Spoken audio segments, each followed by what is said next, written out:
કેમ જાય રેલગાડી કેમ જાય તો ગરમ પાણીના કુંડ એવું છે તો બધા હાથ પગ ને એવું ધોવે છે તો આ મિત્રો હાથ પગ અથવા નાવાથી મિત્રો આ ચામડીના રોગ જે હોય ને એ બધા મટી શકે છે દાદાજી કેવું પાણી હા પાણી કેવું છે ઉકળે એવું છે હે પાણી કેવું છે બોલો પાણી ઉકળે એવું છે બહુ ગરમ છે તો મિત્રો પાણી આ પાણી પગલા તમે જોઈ શકો છો કેટલા નજીકથી છે તો આ પગલા કોડા છે ફેમિલી મિત્રો વેલકમ ટુ ચિરાગ જેઠવા વ્લોગમાં વેલકમ ટુ ચિરાગ જેઠવા વ્લોગમાં અત્યારે આપણે ફાઇનલ મિત્રો છે ને હવે નાસ્તો પાણી કરી લીધો છે પાવાગઢનો ડુંગર ઉતરી ગયા તો આ છે ને વ્લોગ બીજો છે તો બીજો ભાગ પાવાગઢનો ડુંગર સીડા ને એ તો આની પહેલાંનો વ્લોગ છે ને જોઈએ જો ન જોઈએ તો હવે આપણે જાણીએ મિત્રો ટુડા એટલે કે ગરમ પાણીના જરા જ્યાં મિત્રો 101 કુંડ આવેલા છે ગરમ પાણી અને ઠંડા પાણીના કુંડ તો ના કેવી રીતનું હું છે એનો હું ઇતિહાસ તમને આગળ દેખાડીશ કન્ટિન્યુ મિત્રો બ્લોગમાં બનાવી ખાસ મિત્રો ચેનલ પર પહેલે ફેર તો ચેનલને લાઈક શેર અને સબસ્ક્રાઈબ કરવાનું ભૂલતા નહીં તો ચાલો અત્યારે હવે જવાનું છે આપણે પાસે મિત્રો આપણી બસ છે જોઈ શકો છો કે આ બસ છે આપણી અને બસમાં જવાનું તો ચાલો નાસ્તો પાણી કરી લીધો છે બેસી જશે અને હવે ત્યાં જવાનું છે આગળ તમને દેખાડતો રહીશ કન્ટિન્યુ મિત્રો ખાસ બના રહેજો તો લેજો ખૂબ મહેનત કરી પડશે વળી જશે આવો અને મિત્રો આખો વિડીયો તમને દર્શન કરાવી શીખ્યું છે તો ખાસ સબસ્ક્રાઈબ કરતા રહેજો ફાઇનલી જો આપણે જશે મિત્રો અને હવે આપણે છે ને જવાનું ટુવા જવાનું છે અને 101 કુંડ છે 100 કુંડ એટલે કે એમાં ગરમ પાણી ઠંડક પાણી એવી રીતનું છે તો ના જઈને દેખાડું હું એનો ઇતિહાસ છે એ પણ દેખાડીશ કન્ટિન્યુ મિત્રો બના રહેજો બધા તો હોઈ જશે ઘણા બધા હોઈ જશે અને આપણે જાગી જશે કેમ કે અહીંયા મિત્રો રેલગાડી વટવાની છે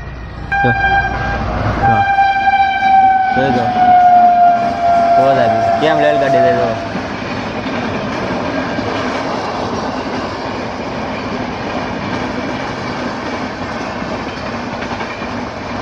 કેમ જાય રેલગાડી કેમ જાય તો તમે કાંઈ ઘટે નહીં તો બહાટે જાય તો તમે કેટલી લાંબી હોય તો છેલ્લો વહી ગઈ છે હવે ખુલ્લી જશે ગેટનો તો ગેટ કેમ ગેટ ખુલ્લે પછી આપણે ત્યાં આપણે કેટલું પાર્કિંગ છે અહીંથી ત્યાં લાગે છે ખુલ્લી જાય પછી આ ખોલશે એવું છે તો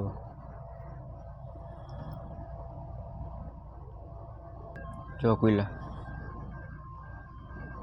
આ બાજુ બે બાજુ ખુલ્લી ગયા તો પાર્કમાં પૂગ્યા છીએ અહીંયા મિત્રો 101 કુંડ આવેલા છે ગરમ પાણી અને ઠંડા પાણીના તો અત્યારે આપણે ને બસમાં છે મિત્રો જોઈ શકો છો ને બસમાંથી અત્યારે આપણે નીચે ઉતરીને તમને દેખાડું તો જવા પડશે કેમ કે આ બધા પૂઈ ગયા ને તો ચાલો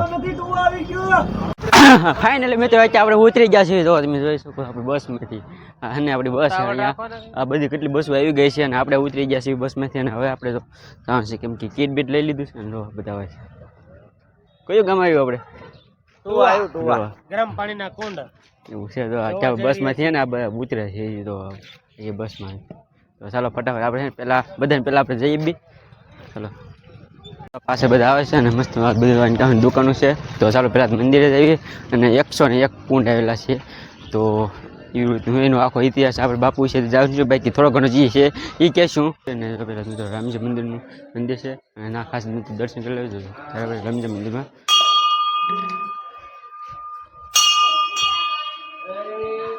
તો મિત્રો દર્શન કરાવે છે રામજી મંદિર અંદર અને હવે આપણે અહીંથી જવાનું છે અહીંયા આપણે 101 કુંડ આવેલા છે તો એ બાજુ જવી છે તો ચાલો આ જગ્યાએથી આવેલું છે અને ના હે ને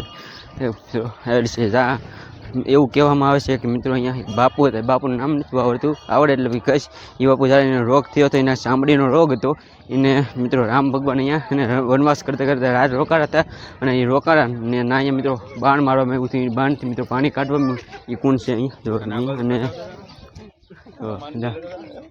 એવું છે અને ત્યાં આપણે છે ને 101 કુંડ આવે જ્યાં મિત્રો 1 ફૂટ ખાડો ગાળીને ત્યાં ગરમ પાણી ને ટાઢું નીકળે છે એ કુંડ છે અને એમાં મેન કુંડ પણ અહીંયા તમે જોઈ શકો છો તો અત્યારે આપણે સામે છે ઘણું બધું પબ્લિક ને જો તમે જોઈ શકો છો પાસે એવું છે તો અત્યારે બધા હાથ પગ ને એવું ધોવે છે તો આ મિત્રો હાથ પગ અથવા નાવાથી મિત્રો આ ચામડીના રોગ જે હોય ને એ બધા મટી શકે છે એવી રીતનું કાંક એનો ઇતિહાસ છે જોઈ શકો છો તમે બધા કુંડ છે તો કેમ છે હે બોલ તો કરો તો અત્યારે મિત્રો આપણે છે ને જો પગ પણ અહીંયા અત્યારે પાણીમાં છે ને પગ તોય ગરમ લાગે છે.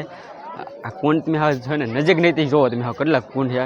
આ કુંડથી આ કુંડની વચ્ચે કેટલી જગ્યા છે. તો મિત્રો આમ તો આખો ફૂલ પાણી તો બહાર નીકળી જવું પડ્યું એવું પાણી ગરમ છે. ખાસ અંદર ધ્યાન રાખજો પાણી છે ને બહુ ગરમ છે. એવું છે આ કુંડ. મિત્રો અહીંયા રામ ભગવાનની બાણ મારવામાં આવ્યું હતું એના કારણથી મિત્રો અહીંયા પાણી નીકળ્યું છે એવું છે. જો દાજી કેવું પાણી હા પાણી કેવું છે ઉકળે એવું છે. હે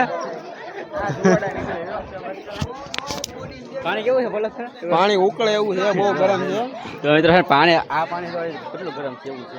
અહીંયા ટાઢું છે ત્યાં ગરમ છે એવું છે. કુંડ હાવ નજીક છે પણ પાણી મિત્રો ઠંડુ અને ગરમ એવી રીતનું ઓછું ગરમ અને મેન કુંડ અહીંયા મિત્રો છે તમે જોઈ શકો છો આ બાજુ છે એમાં એવું છે. જો નાખો કુંડ તમે જો આમાં તમે ધવાડા છા હો નજીકથી તમે જોશો તમે જો કેટલો ધવાડા નીકળે એવું ચોખ્ખું દેખાય છે. જો તમે ધવાડા નીકળે છે જોઈ દો બધા પગ મૂકે છે પાણીમાં મિત્રો પગ નથી મૂકી શકતો એટલું ગરમ છે. અને તમે જો આમાં પાણી તમે જો આખો ધવાડા નીકળે ઉકળે એવું પાણી દેખાય જો જોઈ દો આ બધું એવું પાણી છે ઘણું બધું. તો આ બધા છે ને 101 કુંડ આવેલા છે. મેન કુંડ છે ને મિત્રો આ છે જેમાં ફૂલમાં ફૂલ ગરમ છે. તમે ધવાડા પણ જો બહારથી દેખાય એ બાજુ જોઈએ આપણે જો ને તો આવું છે ને પાણીના ધવાડા નીકળે એવું રીતનું આ મેન કુંડ છે. એમાં તમે જોઈ શકો છો આખો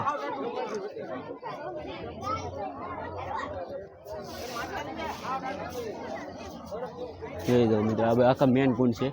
મિત્રો મેન કુંડ છે વચ્ચે આવેલો ચારે બાજુ મિત્રો છે ને બધા કુંડ આવેલા છે. 101 કુંડ આવેલા છે કુલ એમાં ઠંડા અને ગરમ પાણીના કુંડ છે બધા.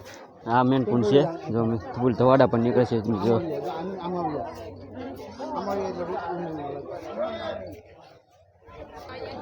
મિત્રો આમાં તો સિક્કા પણ નાખેલા છે અને હાથમાં પાણી નથી લેવાતું એટલું ગરમ છે.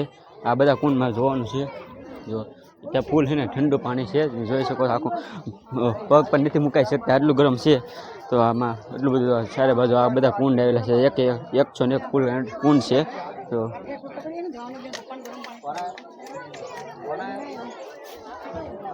અત્યારે બાળકો પણ આમ તો કેટલું ગરમ પાણી કરી દીધું. આ પાણી અહીંયા તો મિત્રો બહાર નીકળે પણ આ પાણીમાં તમે જો ફરીથી નજર કરશો ને તમે ધવાડા નીકળે એવો ઉકળે પાણી એવું જોઈ દો તમે. આ બાજુ જોઈ દો ફૂલ ગરમ છે કેમ કે આ મિત્રો મેન કુંડ છે વચ્ચે આવેલો આ મેન કુંડ છે. બાકી બધા ને 4 છે બધા કુંડ આવેલા છે નાના મોટે બધા. અને 1 ફૂટથી આ એવું કહેવા છે એવું કહેવામાં આવે છે કે રામ ભગવાન મિત્રો બાણ મારવામાં આવ્યું હતું અને આનાથી મિત્રો હાથ પગ ધોવાથી મિત્રો ચામડીના રોગ પણ છે ને એ મટી શકે છે. અને આ બધા બાપુ અને એનો ઇતિહાસ છે. આગળ તમને બધું દર્શન કરાવીશ. મિત્રો રાવણના પગલાં પણ છે. ઘણો બધો મોટો ઇતિહાસ બાપુ સાથે થોડી ઘણી મિત્રો વાત જાણશું. તો ચાલો અત્યારે આપણે તમે આખી નજરથી જો તમે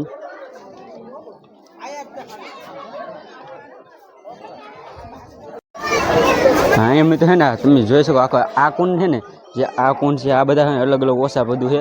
આ કુંડમાં જો તમે છે ને આખું બળબુડિયા પાણી નીકળે છે તમે જોઈ શકો છો કેટલું બધું ફૂલ ગરમ છે. અને અત્યારનો જો આ આખામાં જો કેમ બળબુડિયા નીકળે છે તમે જોઈ શકો આખો હોય ને નજારો તમે જુઓ તો એટલું ફૂલ ગરમ થાય છે. તો કેટલું ગરમ થાય છે બળબુડિયા નીકળે છે. અને આનકામ તો ધવાડા નીકળે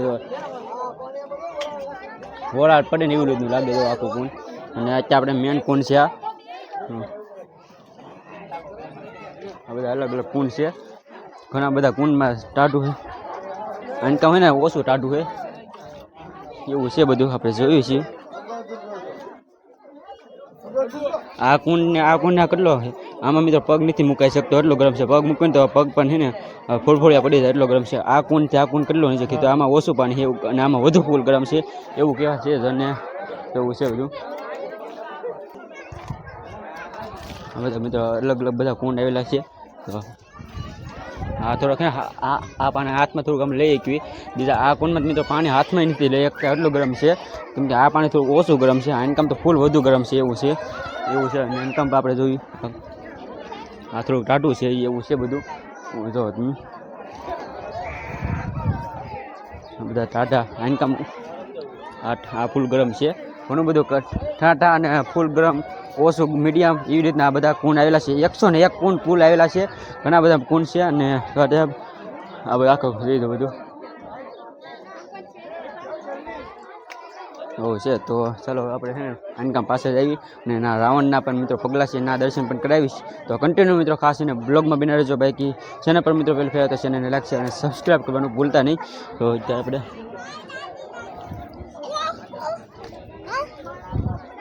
આ બધું ને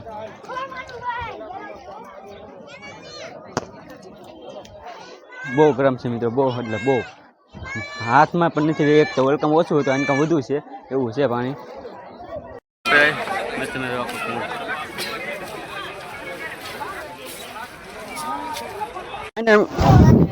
અને મિત્રો ત્યાં આપણે છે ને હવે મસ્ત બધા આખા કુંડના તમને દર્શન કરાવ્યા છે. અને 101 કુંડમાં મિત્રો આવે છે ને. અને રામ ભગવાન મિત્રો અહીંયા બાણ મારવામાં આવ્યું હતું. અને મિત્રો અહીંયા એક ઋષિનું નામ છે, એનાથી રોગ મટે છે. અને હાથ પગ ધોવાથી મિત્રો આપણે અહીંયા હાથ પગ ધોવા અથવા નાવાથી મિત્રો ચામડીના રોગ મટી જાય છે. તો અહીંયા ઘણા ભાવ વખતે મિત્રો છે ને બધા તમે જોઈ શકો હાથ પગ ધોવે છે, નાય છે. અને જોવો તમે આખો. અને કુલ 101 કુંડ આવેલા છે. અને તમને બધા કુંડમાં મિત્રો છે ને ગરમ પાણી છે, ટાઢું છે. કુંડ મિત્રો છે ને હાવ નજીક છે, જો પગ નથી પણ દઈ શકતા એટલો છે. આ કુંડને કેટલા નજીક છે તમે. તો આમાં ટાટું ઓછું છે તો આમાં ફૂલ છે એ રીતનું છે. ધવાડા પણ નીકળે તમે જોઈ શકો છો બધો એવું છે. અને હા આનાથી આ કેટલું છે તો આવગું છે. અને મેન કુંડ છે ને મિત્રો આ છે, એમાં તમે આખા બળબડિયા નીકળે છે. એ તો ધવાડા કેમ છે આખું તમે જોઈ શકો છો. મેન કુંડ છે. હવે કે ફરતે છે ને આ બધા કુંડ છે, નાના મોટી છે, અલગ અલગ તમે જોઈ શકો છો. આ બધું છે ને એવું છે. અને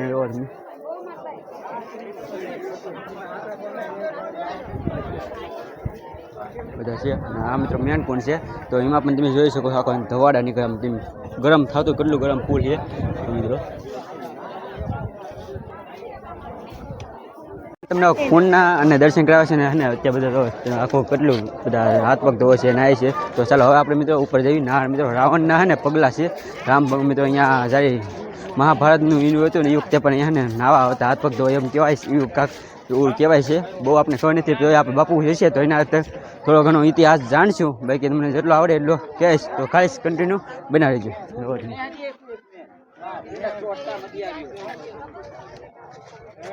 હવે ને આ બાજુ મંદિરમાં આવી જાય તો અહીંયા મિત્રો રાવણના મેં પગલાં છે એ પણ તમને એના દર્શન કરાવીશ. તો ખાસ મિત્રો બના રહેજો. તો અત્યારે આપણે આ મંદિર છે અહીંયા તમે જોઈ શકો છો. પહેલાં જ મિત્રો આપણે આ બાજુ જઈએ અને ઘણા બધા મિત્રો એ બાજુ પહેલાં તમને દર્શન કરાવું. આખો કોણ આ શંકર ભગવાન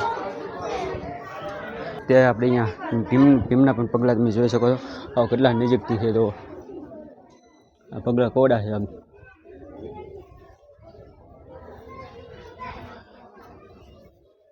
તો આ બાજુથી પણ તમે જોઈ શકો છો. ઇન્કમ પણ જોવો છો. આ પગલાં કપડાં છે. તો આ પગલાં મિત્રો એવું કહેવાય. તમે આ પગલાં તમે જોઈને મિત્રો અંદાજ એવો કાઢી શકો છો મિત્રો. આ પગલાં કોડા છે તો એનું શરીર કૂડું છે, કોઈ મોઢું કેવું હોય છે એ મિત્રો અંદાજ તમે કાઢી શકો છો. અને હવે આપણે મિત્રો આ બાજુ છે ને આપણે સોમનાથ મહાદેવ મિત્રો મંદિર છે, ના દર્શન કરાવું. તો ચાલો આ બાજુ મિત્રો સોમનાથ મહાદેવનું મંદિર છે. અને અહીંયા પણ જો આપણે મહાદેવનું મિત્રો તો સોમનાથ મહાદેવ એ બાજુ બધું મિત્રો આ ઇન્કમ આવેલું છે. આ બધું તે આપણે છે ને એવી શીખવી છે. તો આ બાજુ મિત્રો આપણે બળવંતરાય દેવનું મંદિર છે. ઇન્કમ મિત્રો આપણે સીતામાનું મંદિર છે. બે બાજુમાં ઇન્કમ છે ને આપણે આખું ઓલું છે. સારે આપણે મિત્રો રાવણીયા મિત્રો લગ્ન કરે એ મિત્રો એ રીતનું માંડવો હોય છે, એ રીતનું કાંક છે. તો એની વચ્ચે મિત્રો પગલાં છે. ચારે બાજુ મિત્રો માંડવા કેવી રીતનું હોય છે તૈયાર કરી એ રીતનું છે.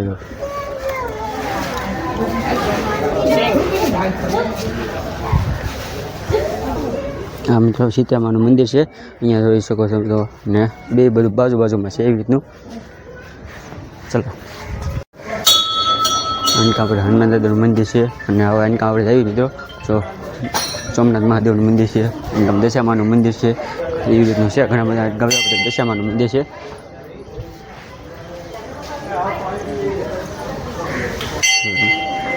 ચાલો હવે સોમનાથ મહાદેવના મિત્રો દર્શન કરાવું. એનકા હવે ઘણા બધા મોટા પથ્થરમાંથી કોતરવામાં આવેલા છે ને એ બધો મોટા છે બધા એ બાજુ પણ દેખાડું. દર્શન કરાવ્યા છે. અને તો તમે આ બધા એને અલગ અલગ અહીંયા તમને દર્શન ખાસ કરાવ્યા છે. અને આપણે પણ દર્શન કર્યા છે. જેમ બને મિત્રો ઓળેથી દર્શન કરાવ્યા છે અહીંયા. અને કુંડ મિત્રો તમને ઘણું બધું દેખાડ્યું છે. ગરમ પાણીના અને ઠંડા પાણીના ઝરા ને એવું મિત્રો કુંડ. અને અત્યારે મિત્રો તમે છે ને બધે લાગટ મિત્રો પથ્થર છે આવું કાંક કોતરવામાં આવેલ છે. જેનો મિત્રો મહાભારત વખતનો આ બધા જૂના પથ્થર કહેવામાં આવે છે. એવું કહેવાય છે કે મિત્રો મોટામાં મોટું અહીંયા એટલે રામ ભગવાન અને રામાયણ અને મહાભારતનું મિત્રો એવું છે. અને એવું કખિયા કહેવત છે બધી બહુ આપણે બહુ જેટલી ખબર નથી બાકી જેટલી ખબર એટલી કીધું બાકી બહાર જઈને મિત્રો બાપુ સાથે જો વાત થાય તો આખી ઇતિહાસ થોડો ઘણો મિત્રો કહીશ બાકી એવું છે. અને આપણે આ ગામમાં આવેલા છીએ ત્યાં મિત્રો આપણે મંદિરની પાસે પણ છે આ મંદિર આપણે મહાદેવ મંદિર દર્શન કર્યા છે. અને નાથી મિત્રો કૂવો છે જૂનો હતો બધા નામ લખેલા છે અલગ અલગ એવી રીતના કોણ છે ખાલી ભાગી છે બીજે બાજુ આપણે ખાસ દર્શન કરાવીને પાછા બસ આગળ વહી આવ્યા છીએ. તો બ્લોગને આપણે અહીંયા એન્ડ કરીશું તો ખાસ મિત્રો તમને દર્શન કરાવ્યા છે તો અત્યારે આપણે બધા જો આવી છીએ તો બ્લોગને એન્ડ કરીશું. બ્લોગ કેવો લાગ્યો ખાસ કોમેન્ટ કરી દેજો. કોમેન્ટ મિત્રો મેં આવ્યા છો કે નહીં ખાસ કોમેન્ટ કરી દેજો. બાકી બીજો ચોથો ભાગ જોવા માટે છે ને ચેનલને લાઈક શેર અને સબસ્ક્રાઈબ કરતા જાઓ જેથી મારા નવા બ્લોગ તમને જોવા મળે. તો ચાલો કાલે ઉમંગને નવા સાથે નવા બ્લોગ મળશું. ત્યાં સુધી બાય બાય. પણ લાઈક શેર અને સબસ્ક્રાઈબ કરતા જજો. સબસ્ક્રાઈબ